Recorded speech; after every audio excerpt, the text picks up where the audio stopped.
twee geïsoleerde liggame, A en B, met massas m en 2m onderskeidelik, word op 'n afstand r van mekaar geplaas. Watter van die volgende stellings is waar? Stelling 1. Die krag deur B op liggaam A uitgeoefen is die helfte van dit wat A op liggaam B uitoefen.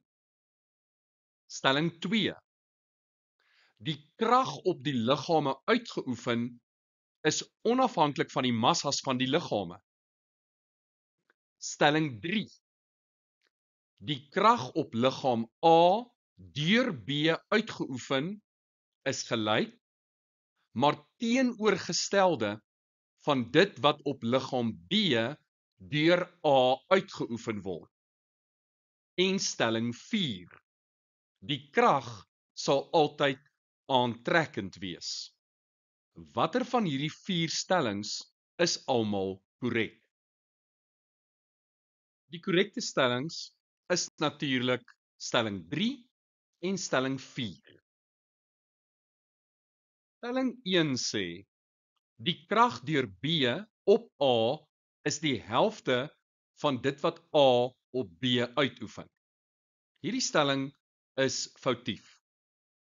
Volgens Newton se derde wet van beweging is aksie en reaksie gelyk in grootte, maar teenoorgestel in rigting.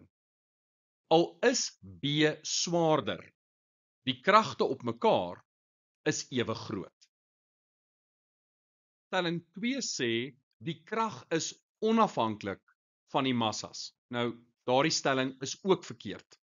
As ons kyk na ons formule, dan sien ons dat krag F is direk eweredig aan die produk van die massas. Stelling 3 is korrek. Hierdie is Newton se derde wet. Hierdie kragte is gelyk in grootte, maar teenoorgestel in rigting.